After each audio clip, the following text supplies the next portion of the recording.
Hello, my name is Hannah Patterson, and in our video for Experiment 8, I'm going to be explaining how to find oxidation numbers. Our first step is to determine whether the substance is elemental. So by that, I mean that free uncombined elemental atoms always have an oxidation number of 0. So that is true for atoms whose elemental form is composed of a single atom, as well as atoms whose elemental form is diatomic or polyatomic.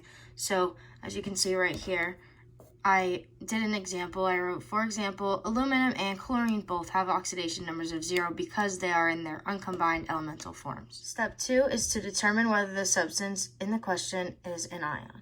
So ions have oxidation numbers equal to their charge. So that's true for ions that are not bound to any other elements, as well as for ions that form part in an ionic compound. So wrote another example here. The ion Cl- has an oxidation number of -1. Step 3, we must recognize that multiple oxidation numbers are possible for metallic ions.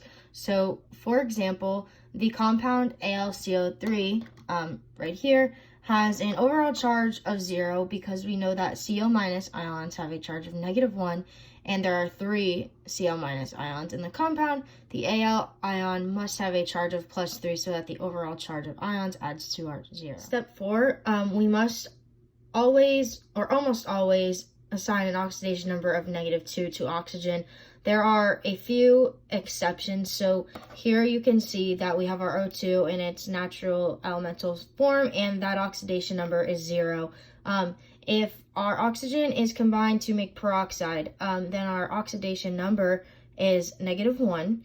And if it is combined to make fluorine, then our oxidation number would be a +2. And these are our exceptions for when our oxidation number of oxygen is not negative. Same thing up here with the oxidation number of hydrogen being +1. We have a few exceptions. So at the top, we can see our hydrogen in its natural elemental form has an oxidation number of 0.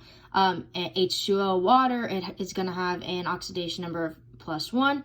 And NaH, it will have a oxidation number of -1. So in step 6, we must set our oxidation numbers in a compound equal to a compound's charge. So what that means is that the oxidation number of all the atoms in the compound must add up to the charge of that compound. So for example, if a compound has no charge, then the oxidation number of its atoms must add to 0.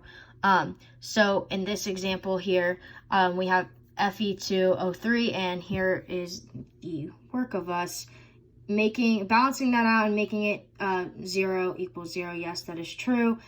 So our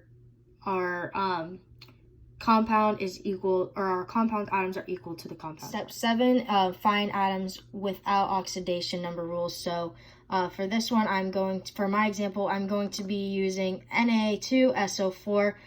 We know that the Na has a +1 oxidation number, and our O has -2. We are looking to find S. Our next step, step 8, is to multiply the number of each atom by its oxidation number. So once again, the example is Na2SO4. So in that compound, we know that Na ion has a charge of +1, and that the oxygen atoms have an oxidation number of -2. So we are going to multiply our two Na atoms by the +1 charge, and then we are going to multiply our 4 oxygen atoms by its -2 charge to get an answer of -8.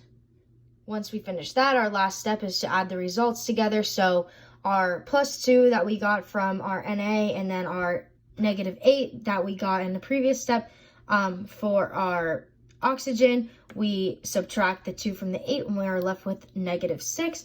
So once you solve that out here, we see that our charge of the S is +6, and that leaves our final answer to be Na +1, S +6, O -2. Thank you.